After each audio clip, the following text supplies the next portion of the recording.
Marcus Berry Jr., he says, while I'm at work, Spotify be getting me through. Yeah, the cool thing about Spotify is that we have our videos there now. But, I mean, you can also just listen to it like you would have, an audio podcast. So you have your choice right there, all in one. And let me see. Somebody said, oh, snap, we on YouTube too? Yes, we are. We're about to be. I know it takes a little time for YouTube to get in here.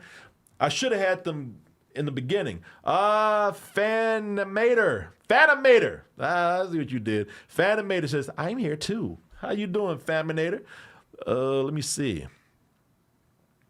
Why don't you do your review of Daredevil, Corey? I will. I'll do it this week, but I didn't want to listen, I want to bring Martin in for 2 shows. I could have done it today and reviewed that, but then, we have Mortal Kombat on Friday, and yeah, I don't want to make Martin go back and forth. If I can, I'll try to make it easy for him. All right, y'all. Let me see here.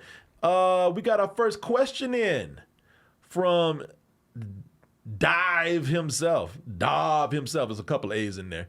Have you seen the show Bad Monkey? If so, what are your thoughts? And it takes place in the Florida Keys.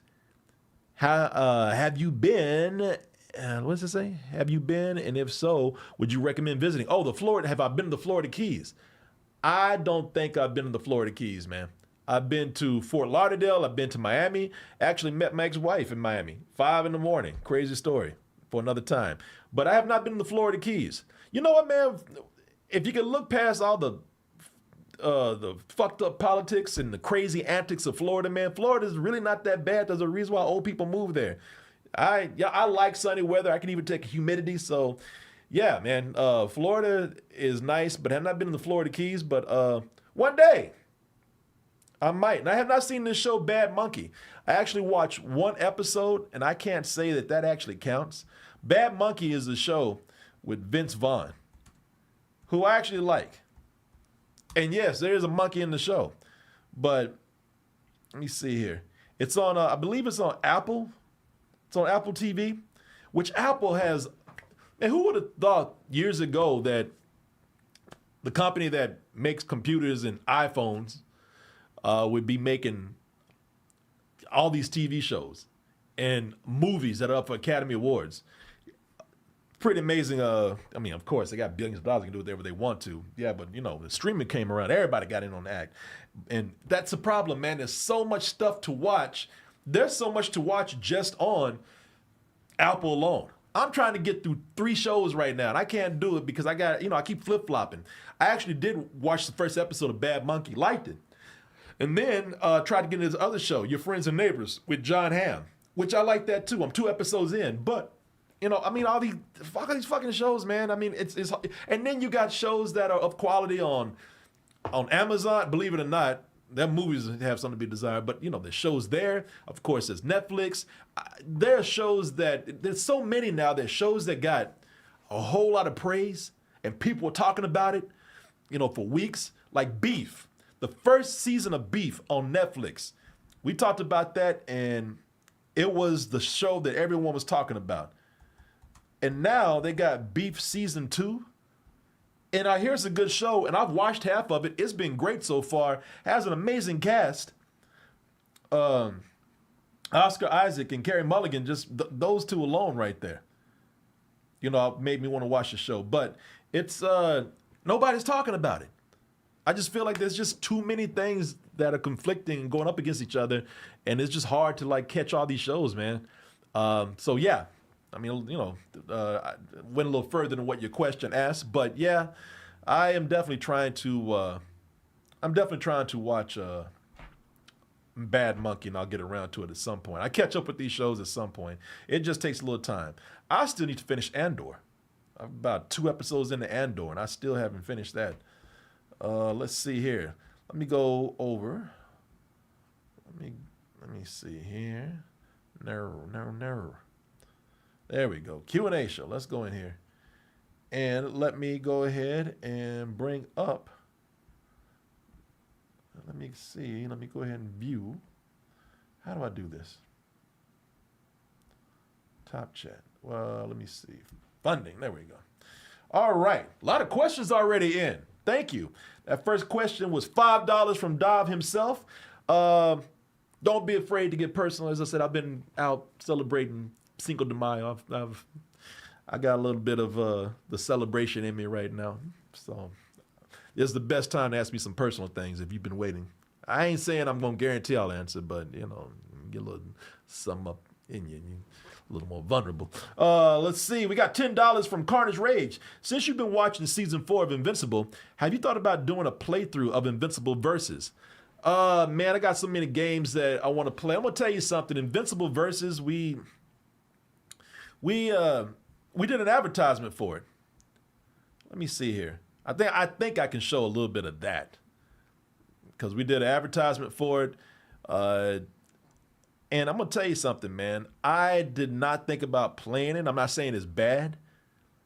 I just don't play this style of game a lot. So let me see here. Invincible. If you don't know Invincible is an incredible show. It's a superhero show. I know everybody's talking about superhero fatigue and all that kind of stuff, but Invincible is great. The writing on that is incredible.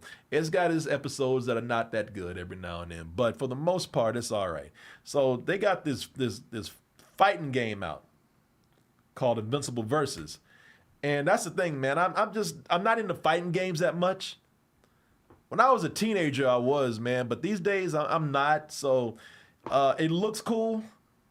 I think, for those who love fighting games, even say this is a love letter to fighting games.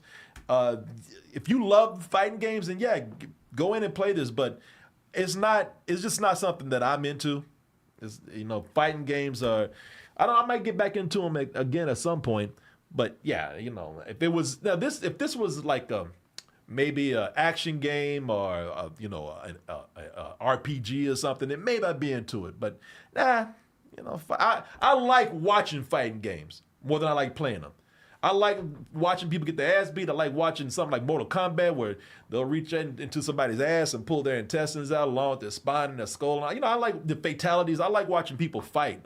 Fighting games look amazing, man. Fighting games, today I don't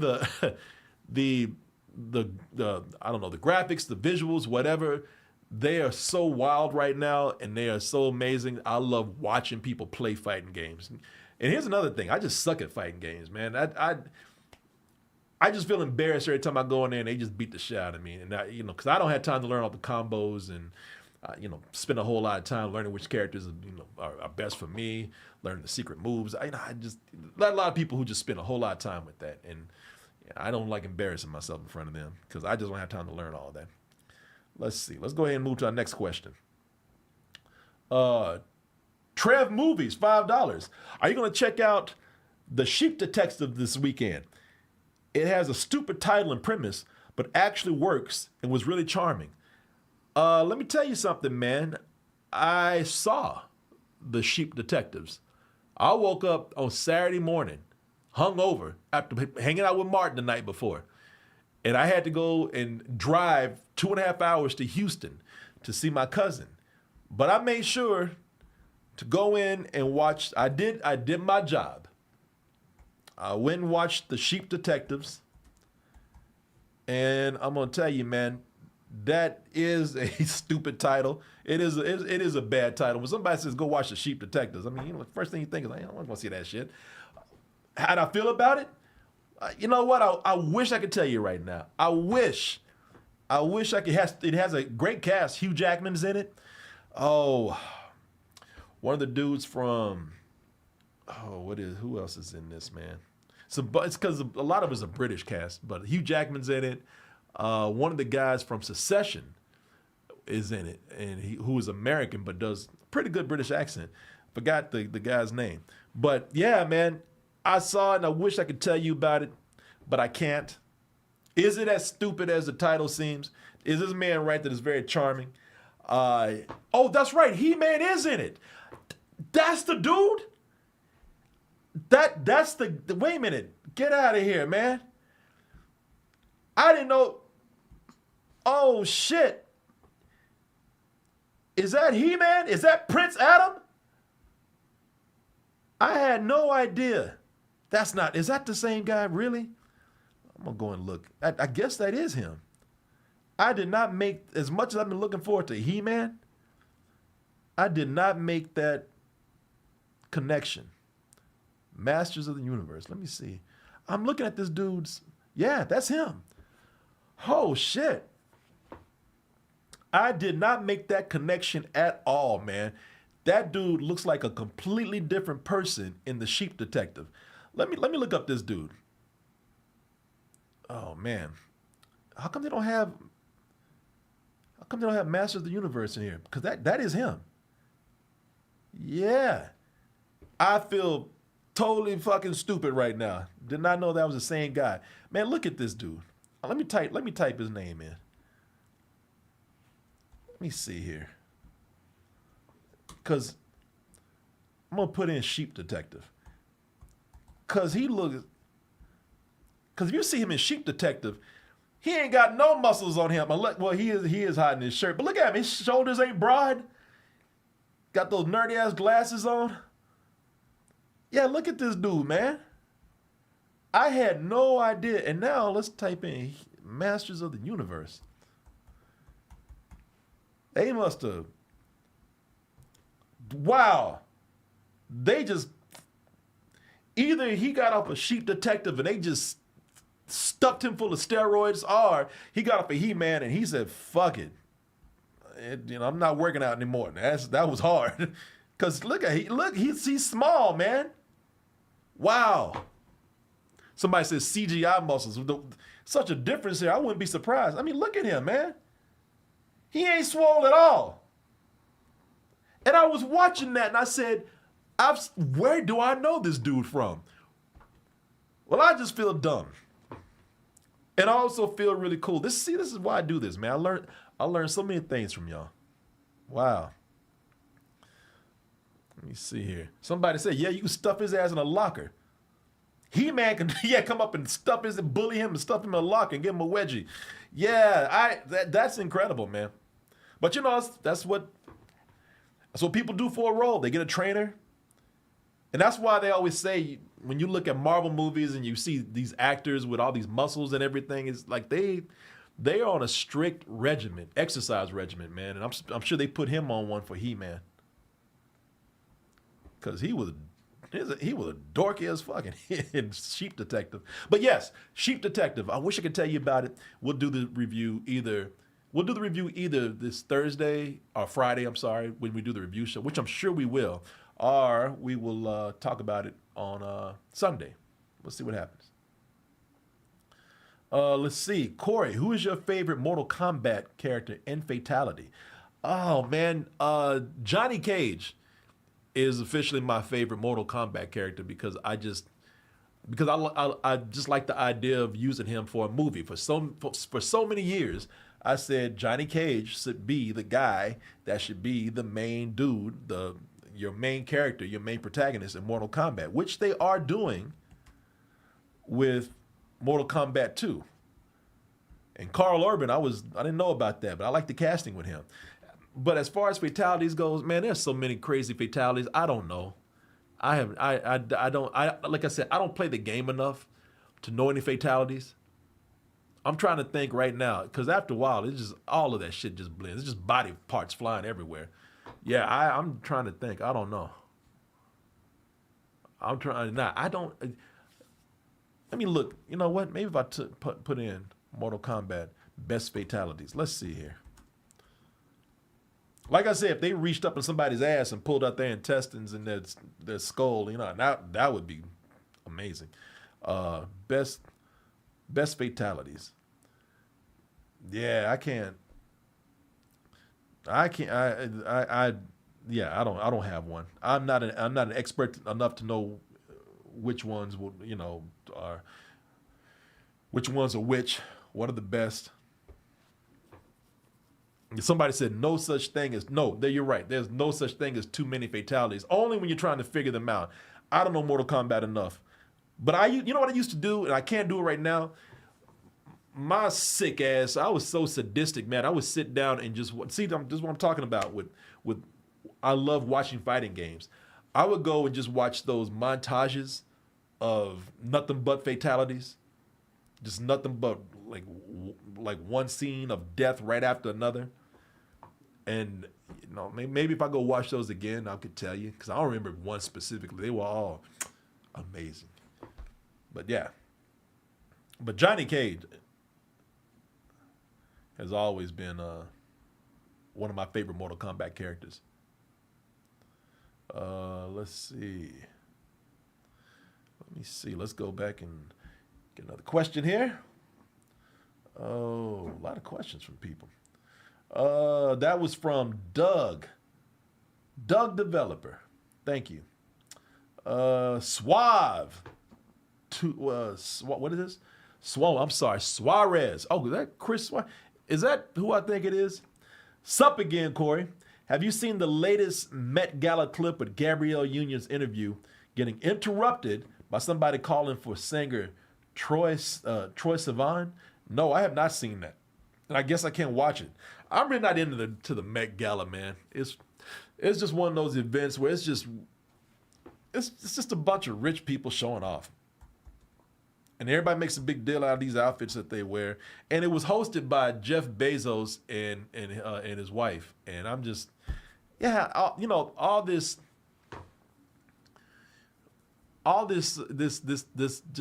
parade of overindulgence. It's just not for me, man. I just don't like those things. And I'm not saying they're bad, it's if you like fashion and damn, what the hell? Okay, there you go.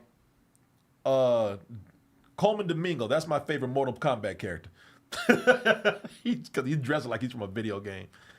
Yeah, it's cool, man. But it just seems like one of those things where common people just watch, or common, that's a bad thing to say, where just ordinary people watch this and just, they're just feeding into like all this opulence and as I said, overindulgences and, it's just there for people just to show off. And I'm just not. It's just not my thing, man. Yeah, so I did not see what you're talking about. Yeah, I mean, that sounds interesting. I'd watch that. But yeah, just these people look like they're from fucking Krypton and shit. I don't know, man. It just look like this shit looks like either something from an alien planet or something that's going on in Wakanda. So some of this shit just gets ridiculous. I mean, sometimes these people just wear shit like, look at this. What the hell is this? Is she, like, I'm looking at this dress and she's taller than everybody. This is Beyonce and I think, is that Beyonce? Like, is she riding a unicycle under there? Yeah, what the fuck is this? Who is it? Like somebody came in dressed like a statue. See, I can just watch the pictures. I don't need to watch the event. That's just fashion shows and galas like the Met Gala and movies like The Devil Wears Prada. Those things are just not for me, man. I don't understand it. I think it's just excessive, and I'm not even trying to criticize it. It's just my taste, or lack of taste for some people. So no, I did not see what you were talking about. I'll probably go and watch the video. That sounds interesting, but all this other stuff, I just don't get into it. Let's see here. That was $5 from Suarez. Trey Movies has been a member for 8 months. Have you shown Martin Cheddar Chipmunk yet? Man, I did not. I think maybe, did I watch that with, I guess I watched that with Oz. Somebody showed me this crazy thing, Cheddar Chipmunk. And this, this looks stupid, people. Look at this. This looks nightmarish, man. And what the hell is this, man? That's supposed to be a panda? What? That's a damn, as I say, that's a damn creature. What the hell is that? Oh, people, we have to watch one of these for a roast one day. Were these popular? Cheddar Chipmunk is some, let me see here. I forgot what it was. It's some cheap-ass looking children's show. It looks like Cool Cat.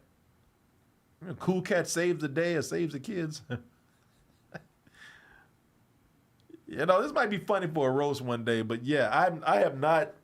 I have not shown this to to Martin yet, and Martin don't even want to see this. Martin, Martin gets, he gets grumpy about things. I would show this to Martin, he'd be like, what the hell is that? Y'all know why y'all always ask me to show Martin Billy things, and I'll show it to them, and they're just like, yeah, whatever. I noticed that some of the things that y'all have fun with me and Oz, it's a whole different thing. It's a whole different dynamic when I show Martin and Billy, or especially Martin. Because Martin just don't, he look at something and be like, that's stupid. He doesn't get a laugh out of it like I do sometimes. So, yeah, man. Now, why would I like that? That's going to be his answer. Martin is, as you can tell, Martin is, he just, I can appreciate the silly things. Martin is just kind of like, yeah, I don't understand it. Get the fuck out of my face with that. So, yeah. But I'll show it to him one day. Maybe one day but he'll surprise me. We reviewed some stuff on the roast, or roasted some things, and that really bad Turkish animated movie, the Legend of Cella or whatever. He loves that. Rhapsody Kids. He loves that. So who knows, man? Somebody says he's in his old man phase. He really is. Martin has been in an old man phase for years. Before he was even an old man. I'm gonna tell y'all a quick story. And this is Martin. Man, listen, Martin's a fun-loving guy. There's a reason why people love hanging with Martin, because Martin will sit down. He's a great person to have a conversation with. He's very attentive. He's a great listener. But there'll be some points, man. He'll be in his feelings on something, and he will not tolerate any kind of foolishness behind that at all. So we were watching this movie. Oh man, it's an Italian movie. It's about the Holocaust. It came out years ago. The director got on top of a chair and celebrated at the Oscars. He went crazy. What movie is that? Life is Good. Oh, let me see. Oh, Life is Beautiful. Let me see here. Yes. Oh, Bernardo. That's the movie right there. There it is. Life is Beautiful. Let me see who directed that. Yeah, that was directed by Roberto Benigni, who made a terrible Pinocchio film, which we actually roasted. But, this movie, I think, won Best Picture. And it's a great film, but it's a Holocaust movie. I think it's about Roberto Benigni's character, who's also the director. He's trying to shield his kid from the horrors of the Holocaust, so in trying to get them to safety. I'm gonna try not to spoil anything for you, but this is Martin and I came out of this movie, and there's a scene where Roberto Benigni's character, he's being escorted away by the Nazis, and he's been doing a bunch of funny stuff in the movie for his kid. He's been acting like a clown. He's been doing antics for the kid, and there's one scene where he's being escorted away by the Nazis, and he tries to sneak away, and he's still like in comedian mode in a way. Like he does like almost a cartoon sneak, and the Nazis are like, bring your ass back over here. And I'm not laughing at the movie. I'm not like laughing at the Holocaust. I was laughing at that little bit of action that the actor did, Roberto Benigni. And I thought it was just funny the way he did that. And I think he was trying to be funny with it, even in this really horrible part. And when we got out of the movie, I told Martin, I was like, man, that was crazy. That's a heavy movie. That was great. I said, man, it was funny though, even when things were rough. Like he was still being funny. That was crazy the way he tried to sneak away and did that little cartoon sneak. And Martin looked at me and he says, I don't think there was anything funny about this at all. And I was like, okay. So, I'm not, again, Martin is great. I'm not making fun of him. But I was just like, oh, shit, excuse me, man. I was like, all right. I was like, okay, you're in your feelings about this. Martin gets caught up in things, man. He's probably more emotional than I am about movies. He cries in movies probably more than I do. So I get it. But I was just like, Jesus. I'm like, all right, sorry. And then I sneaked away like that dude did. uh, yeah, no, like I said, I wouldn't find, Koki's like, you find the Holocaust funny? I guess he's talking about what Martin was thinking. Because I think that's what he thought. He thought I was laughing at the Holocaust. And I was like, no, man, I'm just laughing at the actor and that funny little bit of business that he did. Let me see here. Let's go to, what else we got?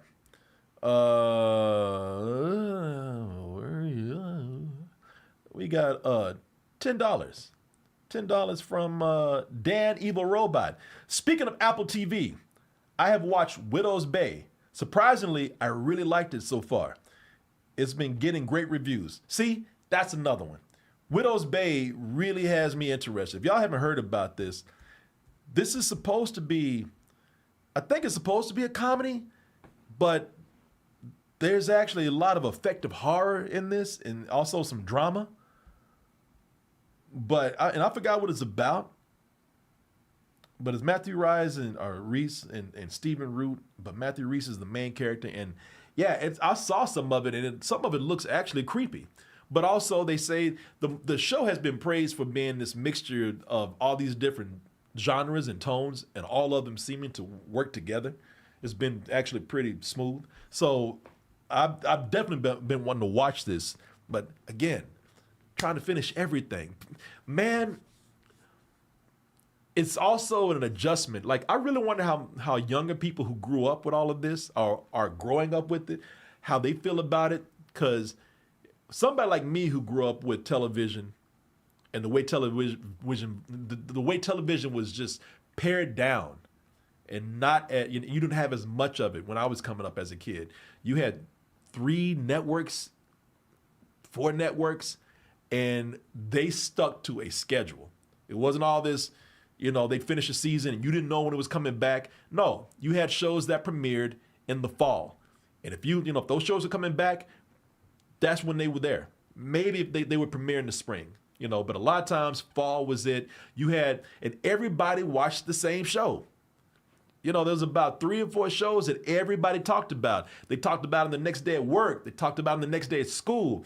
You didn't have all these other shows to deal with. And for somebody like me, it just feels overwhelming, man. It's also very great to have all this choice. Trust me, man. TV when I was coming up, this is how old I am.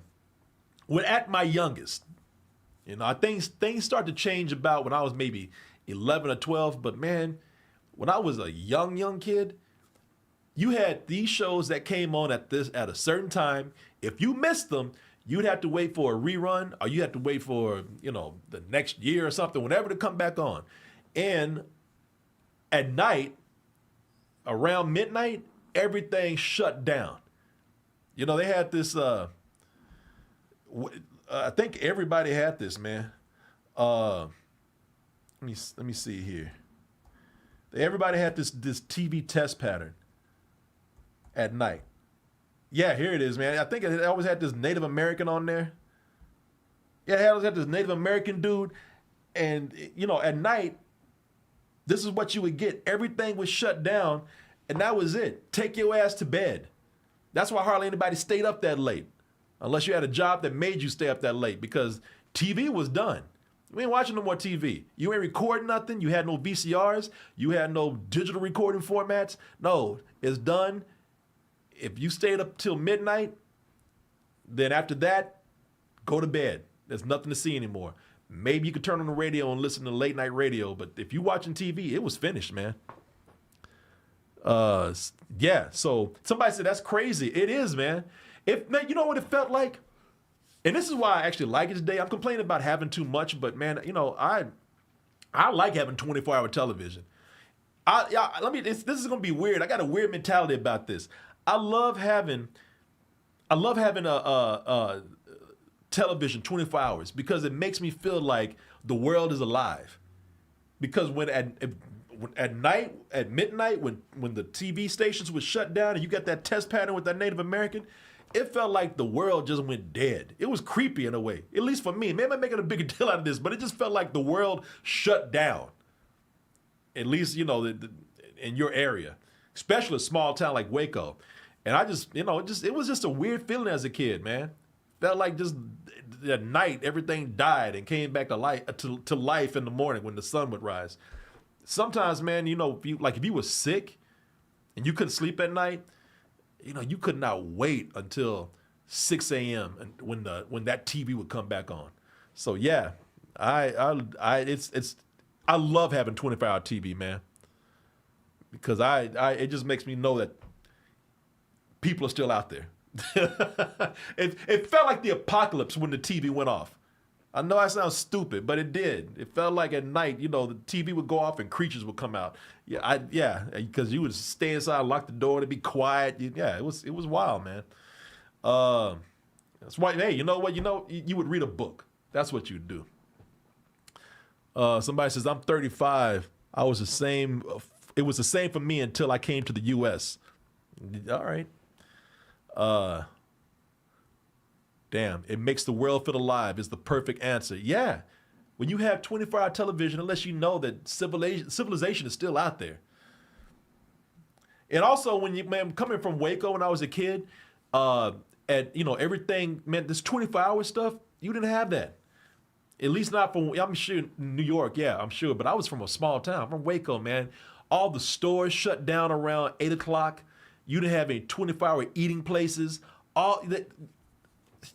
Everything went dark. And it just felt weird, man. When we started having 24-hour places to eat and we had 24-hour TV, I was like, thank God. Lets me know that people are out there. Every night, I just felt like the world died. I'm being very dramatic. I was at my bar last night hanging out, and one girl said, you were so dramatic. And I was like, oh, honey, you have no idea. Oh, let's see here. Tim, $5 from Tim. Personal question. You remember the first movie you had playing in the background while making whoopee? What was the first movie to put you in the mood? Man, the first movie to put me in the mood where I felt like I was watching, man, I'm sure that there were plenty of other movies out there that got me aroused as a kid. But the one I remember me thinking like, oh yeah, this is the closest thing to porn for me right now. It was this movie. It was from Brian De Palma, and it was called Dressed to Kill. And I just remember that it had Michael Caine in it. I just remember that there was a lot of, sex in this movie, at least sex for a kid. I mean, I must have seen this movie when I was like 9 years old. Yeah, and this movie just got me aroused like nothing else. This movie probably gave me my first official hard on. As far as the movie I was having sex to and that played in the background, oh man, I can't tell you that. Because I don't remember. And I don't want to make it seem like, oh, I had so much sex with TV on. No, it's not like that. Because I'm sure that in college, I was hanging out with some girl and we got into it, and then the TV was on, and something was playing in the background, and I don't remember what it was, man. Yeah, I cannot tell you what my first movie was to do that to. Mainly because we probably weren't paying attention.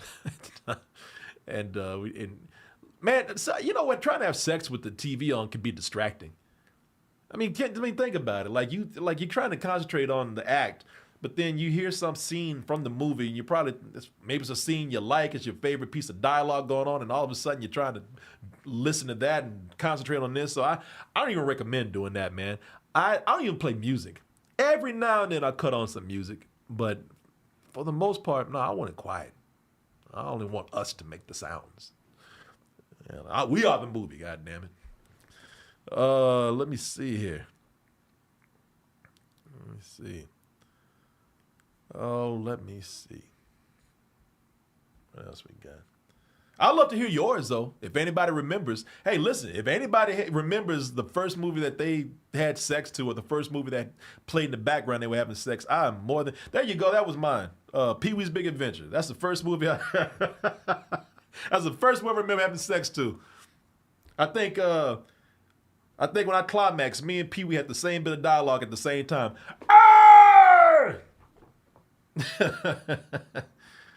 Let's see here. I'm being silly. Let me see. That was $10 from Oni Manga. Let me see. The Ultimate Tetris, $5.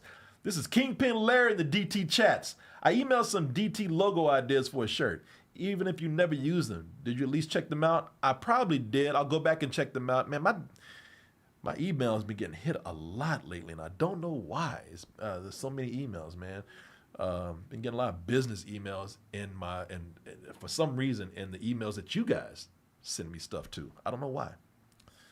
I have a business account set up for that. I don't know why it's crossing over. But yes, I will try to look at that. Sorry if I haven't seen them yet. I'm sure I did, but I'll look again. Thank you. Suarez, $5 again. Also, have you heard about Blake Lively and Justin Baldoni officially settling their lawsuit when their trial was about to take place on May 18th? I knew that was going to happen, man. That thing has been going on so long that people forgot about it.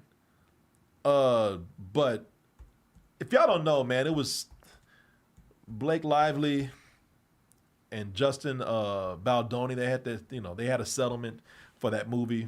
What, This Is Us? I think it ends with us. That was there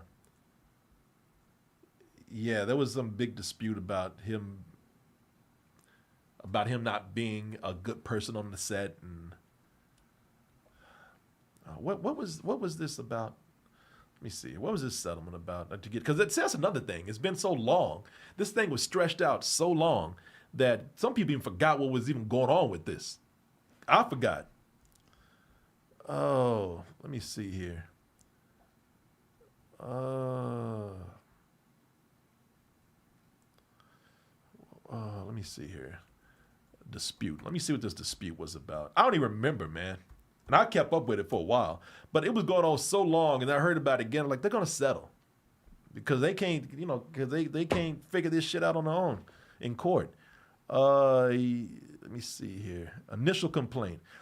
In late 2024, Lively filed a complaint alleging a hostile work environment created by Baldoni. She alleged that when she complained about improprieties, she faced retaliation, according to reports in the New York Times. So, allegations of a smear campaign. Lively accused Baldoni and his production company, Wayfarer Studios, of trying to destroy her reputation, which she ain't done her reputation any favors in the past, to be honest with you. But through an online campaign, Baldoni's defamation lawsuit, he countered accusing Lively of attempting to seize creative control of the film. He sued for $400 million, claiming he was targeted with false allegations and harassment. Yeah, so I mean, he said, she said thing going on. I knew that this was going to be settled. No money exchanged. Wow, now I did not know that. Neither party received any compensation. They just sound like, okay, yeah, this was being stretched out so long. It sounded like they just got tired and said, fuck it, all right. You know what, you don't mess with me, I ain't gonna mess with you. We'll go about our separate ways. Tell you what, at the time, this dispute probably gave this movie a lot of marketing. So that I did not know. I did not know that there was no money exchanged, but I figured that they would settle on something. It sounded like they really did just get tired of it. Fuck you, no fuck you. Let's just end it. Going about our lives. I won't work with you anymore, and don't mess with me anymore, and we'll just go our separate ways. Let's see here. This is from Box Click. $5. Hey, Corey, familiar with or interested in the upcoming Backrooms movie? Yes, I am, actually. I love the lore. I know it's been a big word everybody's been using, probably getting overused right now, but I love the idea with the Backrooms, man. So for those who don't know, the Backrooms it was an indie game. And it dealt with just exploring this area that just seemed to be infinite and ugly too. It's like the worst, most depressing office to be in, except it's like an office with all the furniture gone. Like it's got that kind of yellowish, that pissy yellowish, but like fluorescent green hue to it. And I love the story behind it. So correct me if I'm wrong here. So it was a video game first, I believe, and then they expanded on the lore from that video game.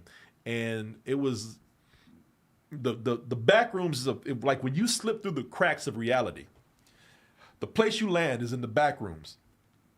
And this thing goes on for like 6 million miles or something.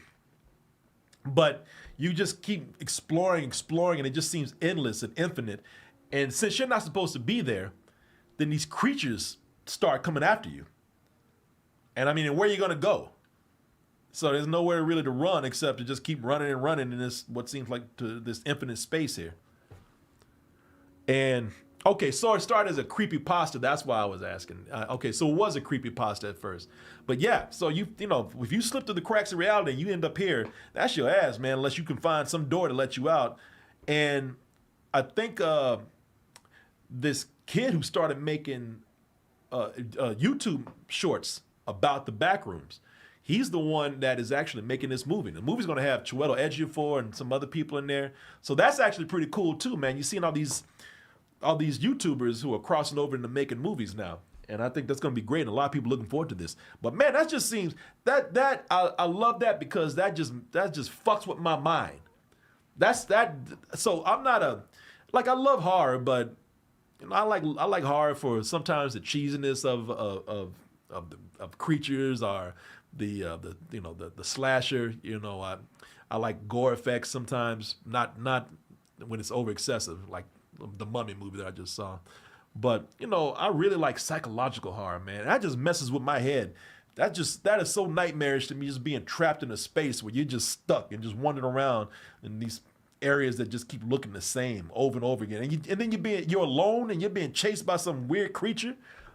I love that, man. So yeah, when they said they were making a movie with this, I'm all about it. I hope that they can do something with it, man. Because I think that's a great idea. That's just a messed up idea, and it's awesome. Let me see here. Y'all. But yeah, I'm into it, man. So I'm looking forward to seeing what they're gonna be doing with the movie. Let me see. I saw the trailer. I think there's another trailer out, but the trailer, I wish I could show it, but I can't. But yeah, check it out, man. Check out the trailer. It's a great concept. I mean, and it's hard to say how it's going to work as a movie because the whole idea of the games is to make you feel isolated. You know, it works on your claustrophobic feeling of being alone. It works on this the claustrophobic feeling of keeping running to the same space over and over again, and also just this feeling of being alone and being stalked by something.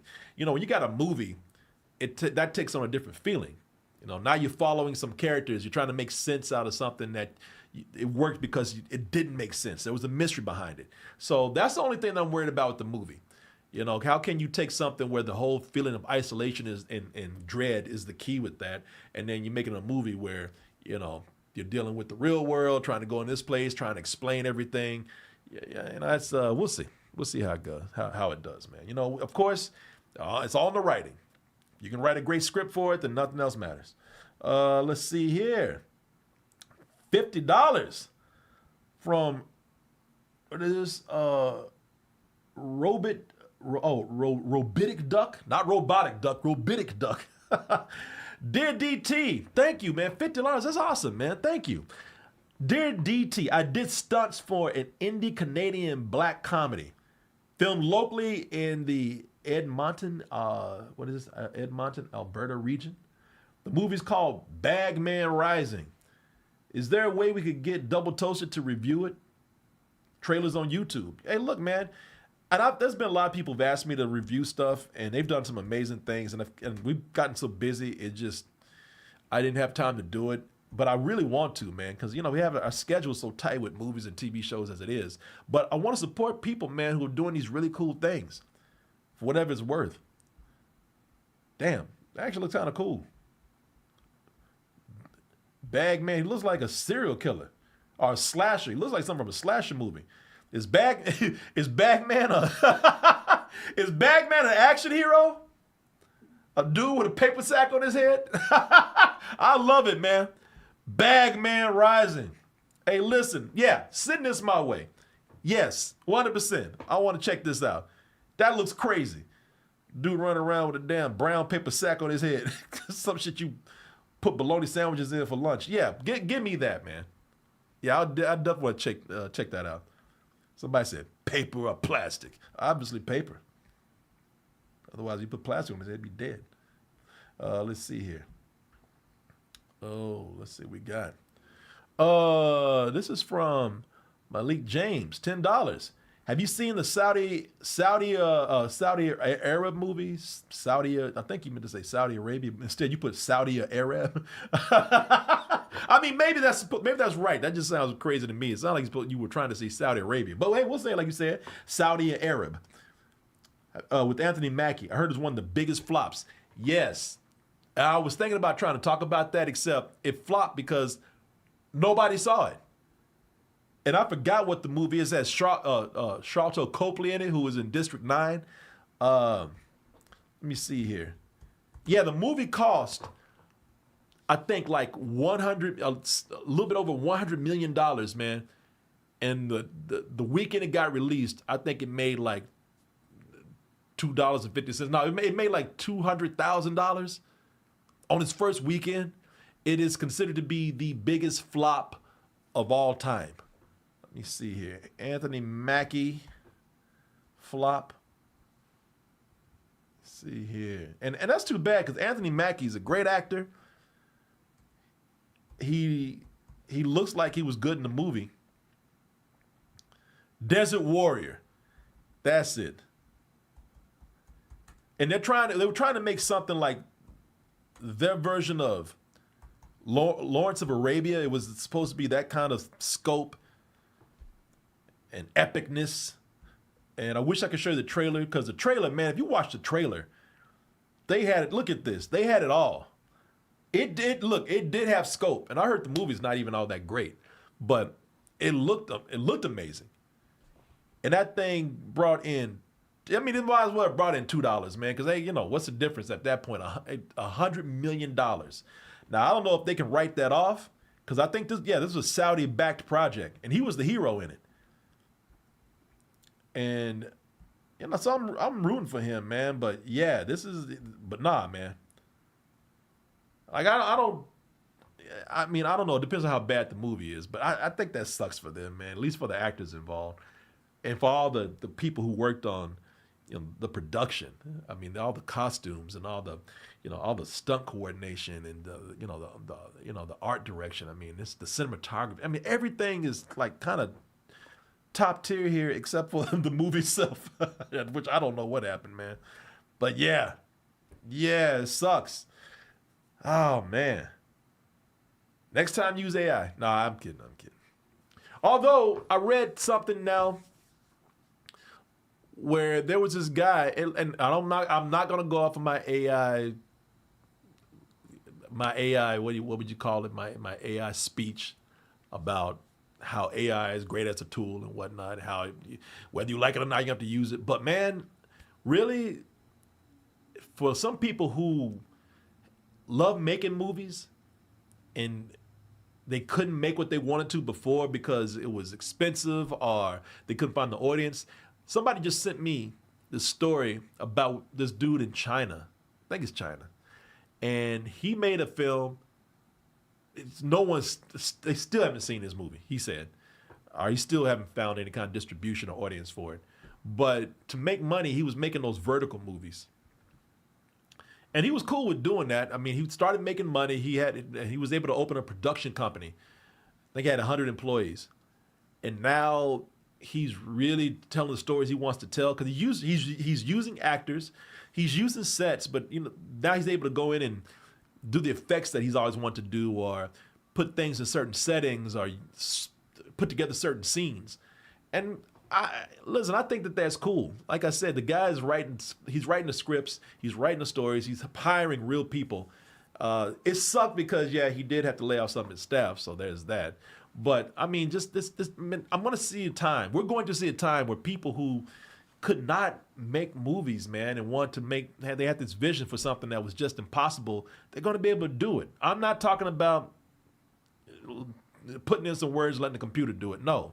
These people are going to use it as a tool to actually make films where they are being creative and using like actual, they're actually using sets and actors, but they're just going to be able to take it to another creative level, man. I think that's awesome. Let me see here.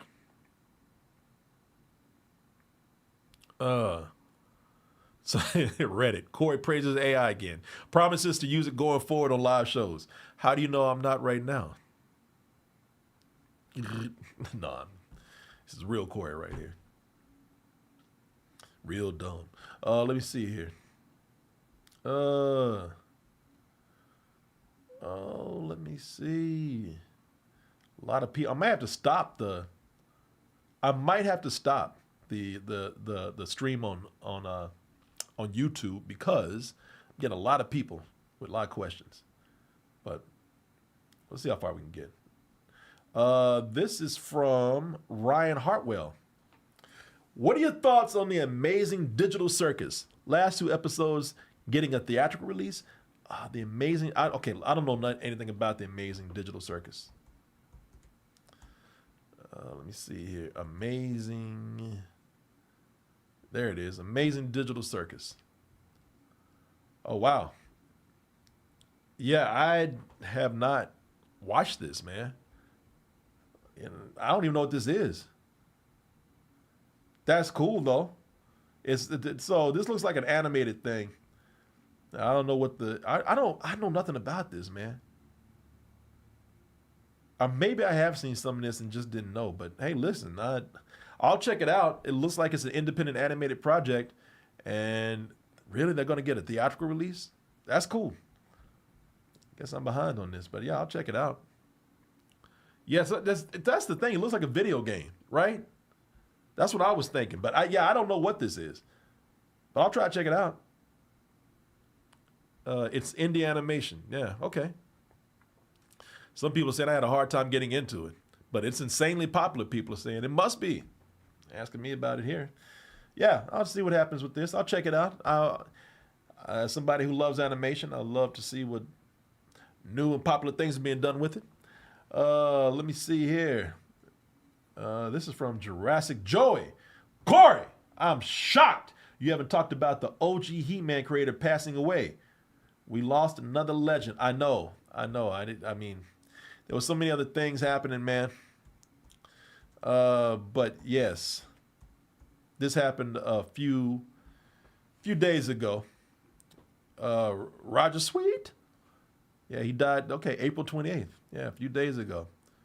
Credited with creating the He-Man action figure and the Masters of the Universe franchise. There he is right there.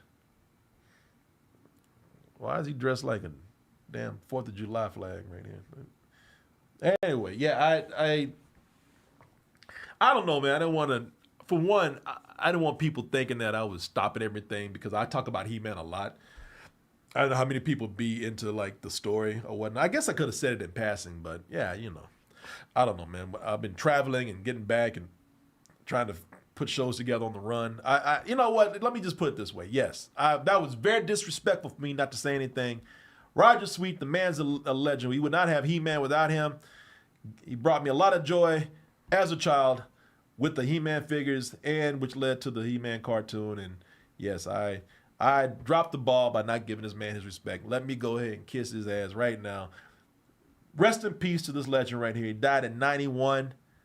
And this man, again, he left this planet leaving a big influence on a whole generation of people and generations after that. But yeah, He-Man was a huge part of my childhood. Left a lasting impression on me. As I said, I'm 54 years old now, still loving He-Man. Still trying to go out and buy action figures. Because my mother threw all my action figures away. There's just some things that you just... And all you new parents out there, remember this. There's just some things that parents do. You love your parents, no matter how much you love them, there's some shit that they do that is just unforgivable. Like sometimes you put in the back of your head because you don't want to think like that. You don't want to be disrespectful. But there's just some shit you will never forgive your parents for. And I will never forgive my mother for throwing away my He-Man figures. I don't know if she threw them away. I think she gave them away to charity. But yeah, I'd taken them down, put them away somewhere. And I came home from college one time and I just, hey, I'm thinking about bringing my figures back to Austin. And she's like, oh, baby, I gave those away. I could have choked her. Yeah, there's just... Didn't ask if I wanted them. Just gave them away. Now, you grown, man. You don't need that shit. You don't make that decision. That's me. There's not once that I go home and I look at my mother and I love my mother. We have a great time. But there was not. It never fails. I look at her and I say, you know what? You go to hell for that. And it goes away. It's just for a moment. I'm like, you mother. But hey, different generation for her. I guess I did not stress how much He-Man meant to me. She thought I was grown. Didn't care. Let's see here. Danny Soul, $5. Yo, Corey, just wondering. Yo, KC, not Corey. Yo, KC. Just wondering what you've been listening to. Check out Isaiah Rashad's new album. It's been awful. Yes, that's the album title. Isaiah Rashad. I did not check that out. Isaiah Rashad. Is that who I think it is? Oh, yeah, I know this guy. And I have not listened to the album yet. No, I have not listened. Probably the last thing I listened to was, it's not even really new, Thundercat's new album, man. Thundercat came out with an album, but it has stuff on there that I've heard before. I'm trying to go to my Spotify and see what I've been listening to, if there's anything new I can tell you about. Oh, let me see. Let's go and see what I've been listening to. So let me see. There's some stuff that I've been listening to that some of the stuff is old that I might have just discovered. There's a guy named Reggie Snow, and the Reggie is spelled with 2 J's. I've been listening to an album that he had out back in like 2016 or maybe 2018. Which I'd heard of the guy, but I never listened to any of his stuff, man. Let me see here. Yeah, this dude right here. I'm sure I'm trying to think, man. What is new that I've listened to? Oh, let me see. Somebody said that poor bear has seen some shit. What are you talking about? Let's see. Yeah. But send me recommendations, man. Yeah, man. People recommending stuff to me. Rolling Stones got a new song? Jesus. I don't mean this in a bad way. I mean, stick around, but Jesus, when are those guys going to die? The Rolling Stones, they're like, seriously, man, all of them over 100. I swear. Yeah, Luigi, listen to Rough and Twisted. A new song by the Rolling Stones. Shit, that describes them. Let me see here. Yeah, send me recommendations, man. Please. Their drummer already died. Nobody cares about drummer. No, I don't mean that. Let me see here. Yeah, the way it's going, Keith Richards is gonna be the last one standing. He's gonna live out. He's gonna outlive all of us. All right, let's see what else we got here. But yeah, right. Isaiah Rashad. I will check out the album tonight. Let's see. Corey, have you caught up on Daredevil Born Again season 2 yet? This season has been really good thus far, and the finale is already out. Yeah, I should have watched that today, and I guess I could have done a show tonight about that. But yeah, I'm caught up. I just got to watch the finale. That's it. I didn't know. Actually, I didn't. When did the finale come out? Did it come out last night, or did it just come out tonight? But yeah, so far, it's been great. I don't know what that finale is going to be like. Martin loved it. He loved this season. So I'm looking forward to, because I would be worried that they wouldn't know how to end it. But since Martin told me he saw the whole thing and he really loved it, I'm confident now that I'll enjoy the finale too. But I guess I'll watch that. It came out tonight. Okay, so that's why I did not do a show about Daredevil, because it came out tonight. Okay. Let's see here. And that was $5 from G. Colby. We got $20. $20. Thank you. From the what is this? The Kai Jeremiah. Is that Kentucky Jeremiah? Any film or video game musical scores that you consider perfect that you make an effort to listen to every now and again? For me, John Williams' score for the first 3 Harry Potter films and the game Shadow of the Colossus. Oh man, that's crazy. You took mine. Shadow of the Colossus. I was gonna say I listened to the soundtrack so much, man. The score for that is beautiful. Shadow of the Colossus is kind of a depressing game, but it's amazing and kind of creepy, man. You gotta, like, if you're scared of heights, Shadow of the Colossus is something that might kind of rally you a little bit. Because in the game, you got to climb these huge creatures called, colossi. These are the colossus or whatever. You climb them and then you kill them. And that's all I'll say about that, because there's a big twist to the game. But it's an amazing game. But the score is beautiful. There's one song that I like. It's when when you climb, when the giant creatures flies. And when you get on his back, they play this sweeping score, man, that it just rivals any movie out there. And I wish I could play it for you, but I can't, because we'll get copyright flagged. But it's a beautiful game, beautiful score. As far as movies go, I used to, and I don't listen to scores that much anymore. But John Barry did a lot of. He did a lot of music for the scores for James Bond. Is it John Barrymore? I'm sorry. Is it John Barrymore or John Barry? No, it's John. Let me see here. I think it's John Barry. Let me see. Composer. Yeah, John Barry. Yeah, the composer. Yeah, man, he did. I used to listen to so many of his songs, like Midnight Cowboy. Like if you love music scores, go listen to John Barry, man. His score for Midnight Cowboy is amazing. You Only Live Twice. He did the James Bond theme. I'm trying to see, because I had a collection of a lot of his stuff. As you can see, he's done a lot of things. Like I say, he did a lot of James Bond themes, man. Yeah, Out of Africa. But I had a collection of some of his most popular themes, and I used to listen to that all the time.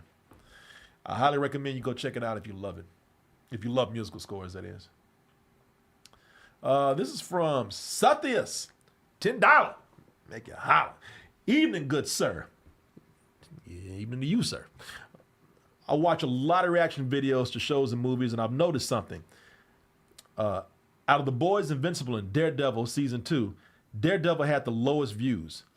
Why do you think that is? I do not know, man. Maybe it's because, I have a theory about Daredevil. Because I think the views might be lower. And let me pull up old DD right here. Daredevil, Born Again Season 2. I think last season, a lot of people, they were critical of last season, because I think last season was still trying to find its footing. I still think it was trying to figure out the transition from Netflix to being actually part of the MCU, besides just, cameos by characters. And I think people, they noticed that. They were trying to figure it out too. And also, I think just, again, because of people being more critical, there was just not this rush to see Season 2, which is, even I would say, is better than Season 1. And I like Season 1. But, yeah, I don't think everybody was, since they felt a little disappointed or trying to figure out how they felt about the first season, they just weren't rushing out to see this. Also, I think since you had Daredevil out on Netflix, I think you have, I don't know when The Boys started. They might all have started around the same time. I'd like to think something like Invincible is still something that's a little more fresh. And also, people try to juggle all these shows, man. I think they're going to go for the ones that they actually think have been more consistent. And I think something like The Boys and Invincible has been more consistent. So that's my theory right there. But what the hell do I know? Not a damn thing. Let me see here. $5 from Julio Caesar. Did you see the Tony trailer? Anthony Bourdain biopic. No. Is that what that is? Because I was going to actually watch that. I didn't know that was about Anthony Bourdain. And because I get emails from like the Hollywood Reporter and Variety, and they sent an email with that in there. I didn't know that's what it was. But yeah, I'll go watch it now. Yeah, I didn't know what that was, man. Oh, let me see here. Tony movie. Man, I do not keep up with a lot of this stuff, man. That dude looks like, oh yeah, that guy, Dominic Sessa, man, he would make a great Anthony Bourdain, I bet. Yeah, I'll go. No, I don't want to see you, man. Let's see here. Yeah, the movie looks. I was reading some of the people who were in it without knowing that this was about Anthony Bourdain, and I think it has a great cast.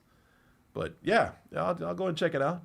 Again, this is one of the bad things about being on YouTube is like we could watch it if we weren't streaming on YouTube right now, but we can't do that. But thank you for the heads up on that, man. I learned a couple of things tonight from you guys. Oh, let's see. $2 from GameStar. For bad movie roles, could you do Ringmaster? Let me see what that's about.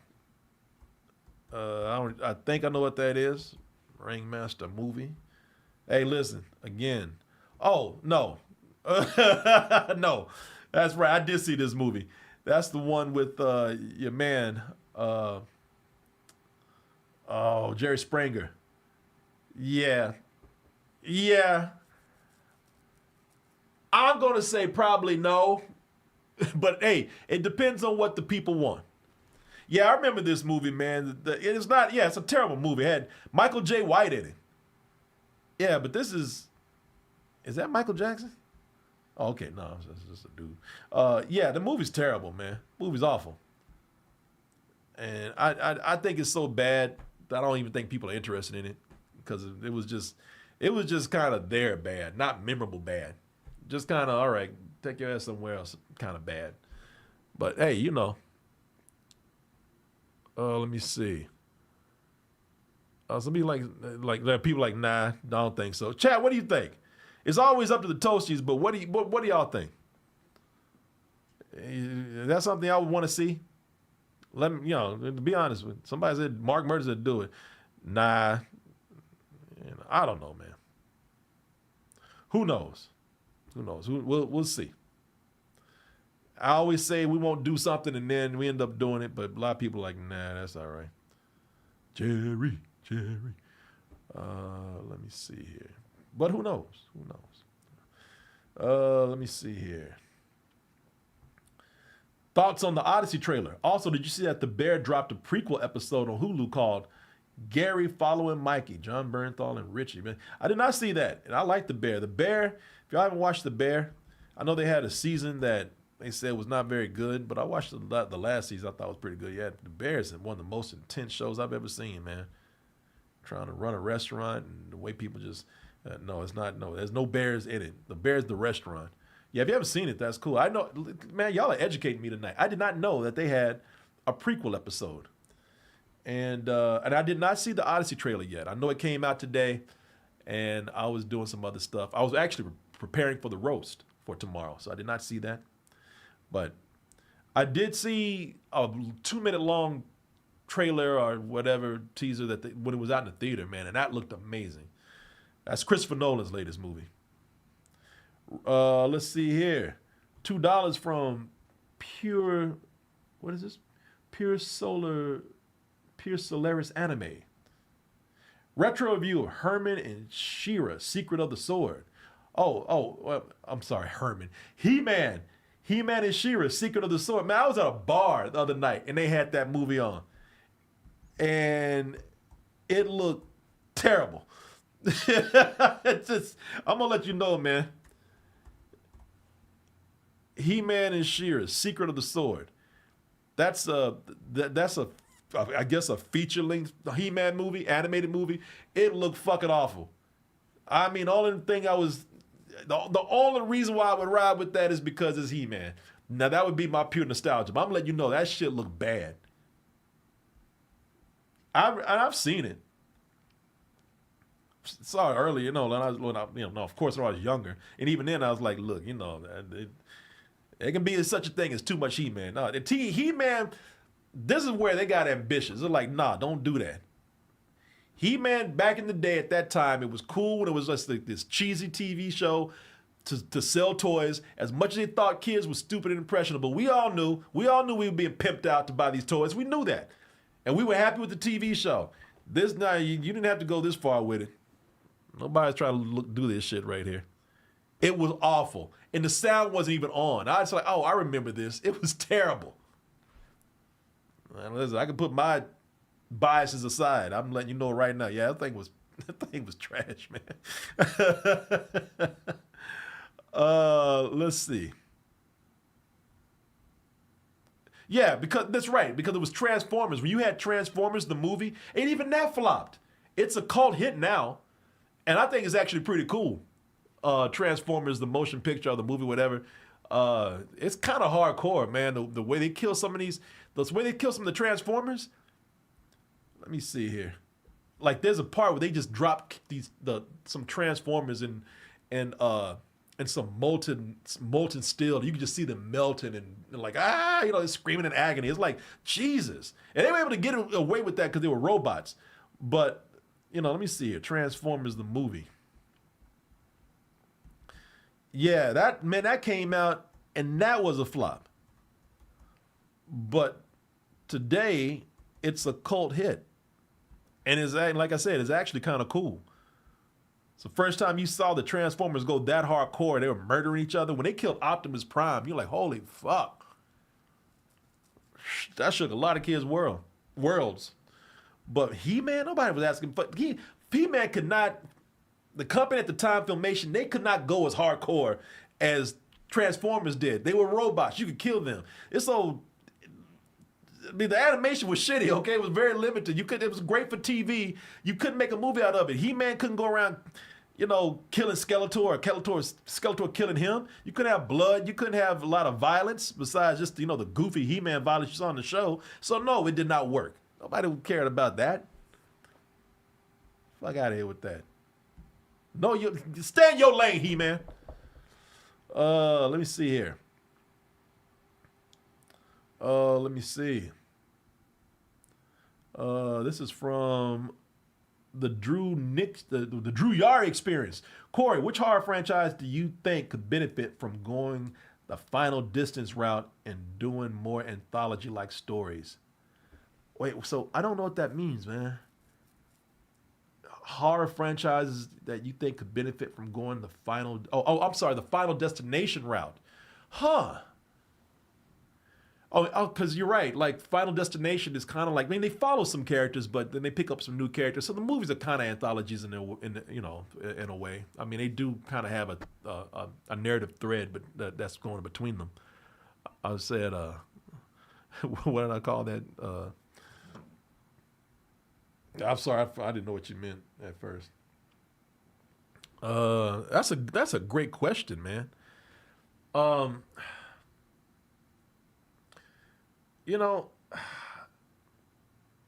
looking at some of the things that people are saying. Hellraiser and Nightmare on Elm Street. Because you could have the same. See, that's the thing. You have the same character going into each one of these stories. So I don't know if that counts as so much as I could do an anthology with everything. Saw kind of does that. That's right. Because the problem with anthologies, you do have to have that same character in there. You do have to have that same have something to follow, because anthologies don't do well theatrically. All right, so this is not going to really count, but I'm going to put it out there anyway. Resident Evil. I saw Resident Evil as a TV show where you had your legacy characters, as I like to call them. Let me see here. Resident Evil characters. You have your legacy characters. You got Leon. You got Chris Redfield. You got got his sister Claire. You got Jill Valentine, Ada Wong. But I always thought like, hey, every season dealt with a different, maybe even every episode dealt with a different bio threat.